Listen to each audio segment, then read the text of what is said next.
It is a time for sports, and that means if it's time for sports, it's time to bring in that big Yankee fan, Mike Cozzi. Good morning, Mike. How are you this morning? I'm good. How are you? I got a lot of sleep last night, I feel good. I'm ready to go, and I'm sure I'll be wasted by the time noontime comes around. Why is that? I just don't hold on to my energy anymore at 65 like I used to. You know? I mean, not this top of the top of the, when you get up in the morning and everything's clear, crystal clear. Mm-hmm. I can never hold on to that for more than 6 to 8 hours. See, I'm not at that point yet. When I wake up in the morning, I'm still foggy. Okay, so yeah, but then you get clear later on. Yeah. See, I don't get the clear later on. So, anyways, but so let's go to sports. First of all, how did we do this weekend at Saratoga? Let's see here now. So I picked the 7th race with Elate and Abel Tasman, and I picked Elate. And once again, for 2 years in a row, Elate got screwed. Abel Tasman whacked her in a stretch, and the stewards did not make a disqualification. Mike Smith must have pictures of the stewards with goats or something because he gets away with murder at Saratoga. So we ran second in that race. In the next race, and the track up there really changed over the weekend. It was, for Saturday and Sunday, it was a paved highway. It was speed favoring. If you got in front, you won. And so I adapted my picks to that, but, I didn't know that when I was doing it on Friday morning. The 9th race was the Forgo, and our pick, No Dozing and Limousine Liberal, did not run much. And Whitmore upset the field at a big price. You got 8-1 on this horse, which you'll probably never get again. In the Sword Dancer, my pick, Spring Quality, was up against it. This horse didn't close, and it was a gift in this race. If you played the speed with Glorious Empire, came back with a $33 mutual payout. And the funny thing about this was earlier in the year, in the Bowling Green up at Saratoga opening weekend, Glorious Empire and Channel Maker ran 1-2, and it not actually 1-2, but dead heated. They ran 1-2 in this race on Saturday, and that gave you back a little more than a $250 exacta. So it was as plain as the nose on your face there. We didn't hit that, but we saved the best for last. I said I loved Catholic Boy in the Travers. I said Good Magic wouldn't run a lick, and that's exactly what happened. Good Boy won the race, paid $16.20, so we saved the best for last at Saratoga on Saturday. Catholic Boy went out, sat second with the speed, pulled away in the stretch, and it was all over but the crying. Catholic Boy won convincingly. Yeah, I actually watched that race. I actually watched it. Yeah, it was just blew away at the end. Yeah, it was a real easy win for him, and $16.20 was a great price for the horse. And like I said on Friday, and no horse has won the Haskell and went on to win the Travers since 2001. So the Haskell, what I call the Haskell hex, continues. All right. So where else do you want to go in sports now? We can go to baseball. The Yankees beat up on Baltimore this weekend. And I think this was the first series of the season where the Red Sox were swept. They got beat up every game this weekend by Tampa Bay. They got beat up Friday night. I was watching. I didn't watch yesterday. They got beat 9-1. So the Yankees picked up a few games on them. But the difference between the Yankees and Boston, which is now 6, is still larger than the lead that the Yankees have in the wild card. So anything's still possible. The Astros straighten out their ship. They've won their last 5 in a row, and the Oakland A's are holding sway too, winning their last 3.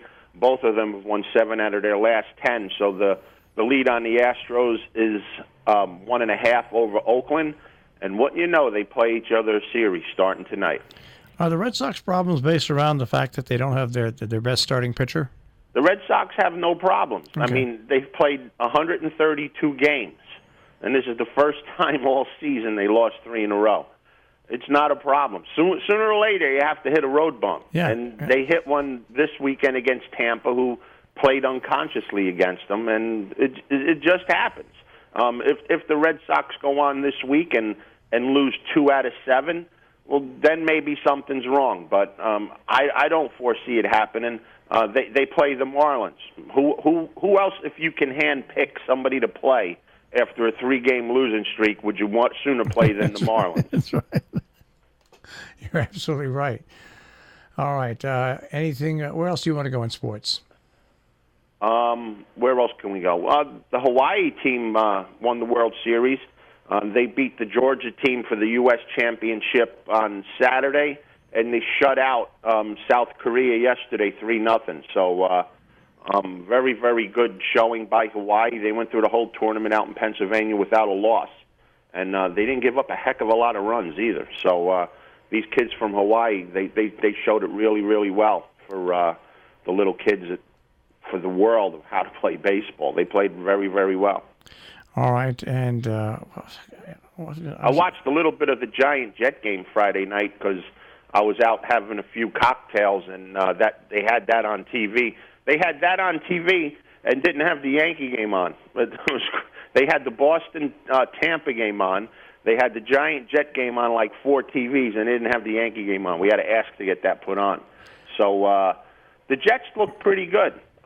Their starting team moved the ball at will against the Giants. The Giants stayed in the game early with a punt return, and then they moved the ball pretty well too. So I think the thing you can say coming out of that game is both teams' defenses are pretty bad.